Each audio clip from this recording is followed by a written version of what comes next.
नमस्कार दोस्तों, welcome back to IAS Saga. History of India नाम की लेक्चर सीरीज में आज हमारा थर्ड लेक्चर है। पिछले दो लेक्चर में हमने स्टोन एज और हड़प्पन सिविलाइजेशन के बारे में डिस्कस किया था। आज के लेक्चर में हम कैप्लोथिक कल्चर एंड मेगालिथिक कल्चर्स के बारे में डिस्कस करेंगे। तो चलिए शुरू करते हैं। सबसे पहले देखते हैं कि कैप्लोथिक कल्चर्स असल में कहते किन कल्चर्स को है। हड़प्पन सिविलाइजेशन के डाउनफॉल के बाद अराउंड 2000 BCE से लेकर 600 BCE तक बहुत सारे कल्चर्स वेस्टर्न इंडिया में, सेंट्रल इंडिया में और ईस्टर्न इंडिया में फ्लरिश किया और इन कल्चर्स को ही कैप्लोथिक कल्चर्स कहा जाता है। इन कल्चर्स की जो बेसिक जो फीचर्स थे उनमें जो सबसे इम्पोर्टेंट फीचर था वो ये था कि ये जो सेटलमेंट्स थे ये विलेज सेटलमेंट्स थे। अब ये इम्पोर्टेंट क्यों हो जाता है? क्योंकि इसके जस्ट पहले हड़प्पन सिविलाइजेशन एक अर्बन सिविलाइजेशन थी और ये जो कल्चर्स उसके बाद फ्लरिश हुए ये विलेज सेटलमेंट्स थे। इन कैप्लोथिक कल्चर्स की जो सबसे दूसरा इम्पोर्टेंट फीचर है वो है कि यहाँ पर जो टूल्स मिलते हैं वो टूल्स स्टोन प्लस कॉपर दोनों टूल्स मिलते हैं, यानी कि स्टोन्स के टूल्स भी मिलते हैं, कॉपर के टूल्स भी मिलते हैं और इसके अलावा स्टोन प्लस कॉपर के कंबाइंड टूल्स भी मिलते हैं।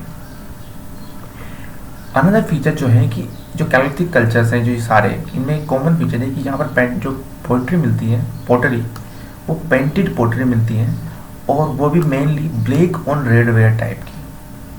ब्लैक ऑन रेड वेयर का मतलब है कि अंदर की साइड ब्लैक होती थी और बाहर की साइड रेड कलर की पोटरी होती थी। इसके अलावा इन कल्चर्स में हमें सर्कुलर और रेक्टेंगुलर हट्स मिल के भी जो लोग रहते थे वो सर्कुलर और रेक्टेंगुलर हट्स में रहा करते थे। अगर हम इकोनॉमी की बात करें इन कल्चर्स की, तो इकोनॉमी इनकी प्योरली फार्मिंग बेस्ड और एनिमल हस्बेंड्री बेस्ड थी, यानी कि ये लोग फार्मिंग करते थे या फिर पशुपालन पर निर्भर थे। ये जो कल्चर्स हैं ये बहुत सारी जगह पर मिले हैं, तो उनके इन कल्चर्स का जो इनकी साइट्स हैं उनके आधार पर नामकरण किया गया है। अब हम देख लेते हैं कि कौन से मेजर कल्चर्स जो हमें मिले हैं वेस्टर्न इंडिया और सेंट्रल इंडिया में। सबसे पहला जो कल्चर है वो है आहार कल्चर। ये जो आहार कल्चर है राजस्थान की बनास नदी के किनारे पर मिला है, जो कि अराउंड 2000 BC से 1400 BC तक फ्लरिश किया था। आप लोगों को डेट याद रखने की बिल्कुल ज़रूरत नहीं है, पर एक आइडिया होना चाहिए बेसिक कि किस टाइम से किस टाइम तक कौन सा कल्चर किस रीजन में फ्लरिश किया गया था। क्योंकि UPSC simple match the following भी पूछ सकता है कि आहार कल्चर कौन से स्टेट में था, कायथा कल्चर कौन से स्टेट में था, तो ये एक बेसिक आइडिया होना चाहिए। सेकेंड जो कल्चर था वो था कायथा कल्चर। ये जो कायथा कल्चर था ये है राजस्थान, गुजरात और मध्य प्रदेश के बॉर्डर में इस जगह पर ये कल्चर फ्लरिश किया था। तीसरा जो कल्चर है वो है मालवा कल्चर। मालवा कल्चर जो है ये एमपी में, जो सदर्न एमपी है वहाँ पर ये फ्लरिश किया था। इसकी इंपॉर्टेंट साइट है नव दतोली, इस जगह पर। सवालदा कल्चर ये अराउंड 2000 से 1800 BC तक फ्लरिश किया था और ये जो है ये महाराष्ट्र, गुजरात और मध्य प्रदेश के बॉर्डर पर फ्लरिश किया था। नेक्स्ट जो कल्चर है वो है प्रभास कल्चर, प्रभास पाटन, यानी कि ये जो कल्चर है ये गुजरात के जूनागढ़ एरिया में, सौराष्ट्र एरिया में ये फ्लरिश किया था। उसके बाद है रंगपुर कल्चर जो अराउंड 1400 BC से 700 BC के बीच में फ्लरिश किया था। ये जो कल्चर था ये भी सौराष्ट्र एरिया में, गुजरात में ही फ्लरिश किया था। नेक्स्ट जो इम्पोर्टेंट कल्चर है वो है चिरांड। ये जो चिरांड है ये यूपी में ये कल्चर मिलता है, ईस्टर्न यूपी में। आप लोगों को इन डेट्स याद रखने की इतनी ज़रूरत नहीं है, पर आपको ये आइडिया होना चाहिए कि कौन सा कल्चर का नाम और किस किस एरिया में ये फ्लरिश किया था। अब हम नेक्स्ट देख लेते हैं कि कैप्लोथिक कल्चर से रिलेटेड आपको इतनी ही इन्फॉर्मेशन इंपॉर्टेंट है, इससे ज़्यादा इन्फॉर्मेशन यूपीएससी के लिए ज़रूरत नहीं है। नेक्स्ट हम बात करते हैं मेगालिथिक कल्चर्स की। अब मेगालिथिक कल्चर्स क्या है? मेगालिथ्स जो होते हैं वो होते हैं कि साउथ इंडिया में क्या था, लोग अपने जो प्रियजन जब मर जाते थे तो उनको गाड़ते थे, और गाड़ने के बाद जिस जगह पर उसकी जो ग्रेव होती थी उसके ऊपर इस टाइप से पत्थर रख दिया करते थे। अब ये पत्थर भी बहुत प्रकार के हुआ करते थे, जैसे ये जो है इसको हम बोलते हैं कैप्साइट, ये इस टाइप से गाड़ देते थे या फिर इस टाइप से रख देते थे या इस टाइप, ये अलग अलग टाइप के हमें मेगालिथ्स देखने को मिलते हैं साउथ इंडिया में। ये इंपॉर्टेंट है कि मेगालिथ्स हमें south India, Deccan and south India में ही मिलते हैं, नॉर्थ इंडिया में नहीं मिलते हैं। और ये मेगालिथ्स जो मिले हैं हमें, इनसे एसोसिएट जो कल्चरल रिमेन्स हैं, कुछ भी कल्चरल रिमेन्स जो इनसे जिनका कनेक्शन है, उनको हम मेगालिथिक कल्चर बोलते हैं। अब हम देख लेते हैं मेगालिथिक कल्चर्स के कुछ इंपॉर्टेंट फीचर।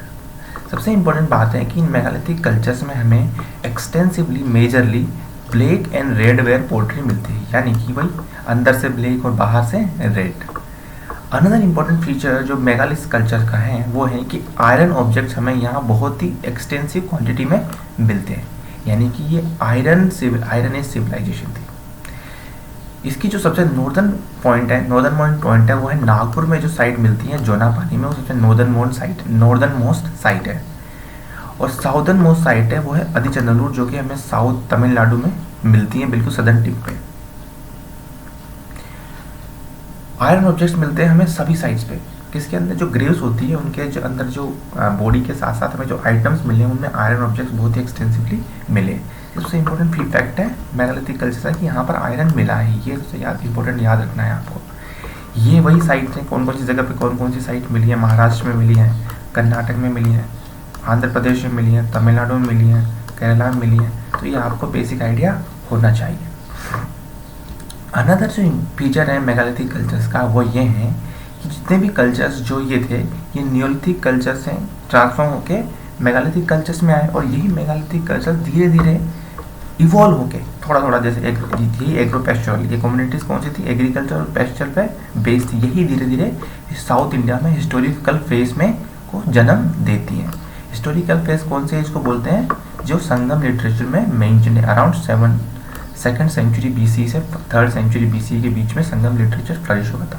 तो ये जो कल्चर्स है मेगालिथ्स, ये इस फेज के दौरान भी फ्लरिश कर रहे थे और कंटिन्यूड थे।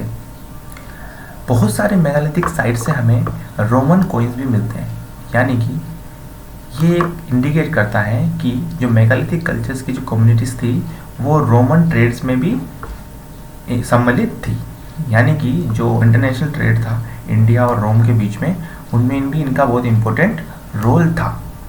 तो इस तरीके से हमने देख लिया कि मेगालिथिक कल्चर्स और कैलोलिथिक कल्चर्स के क्या इंपॉर्टेंट फीचर्स हैं। आपको इससे ज़्यादा देखने की ज़रूरत नहीं है, यूपीएससी क्वेश्चन पूछेगा तो इन्हीं फैक्ट से रिलेटेड पूछेगा, इससे अधिक ज़्यादा देखने के याद भी नहीं होगा। जितना मैंने इस लेक्चर में उतना सब कुछ बता दिया है जो आपको याद भी रह पाएगा और यूपीएससी के पर्सपेक्टिव से इम्पोर्टेंट है।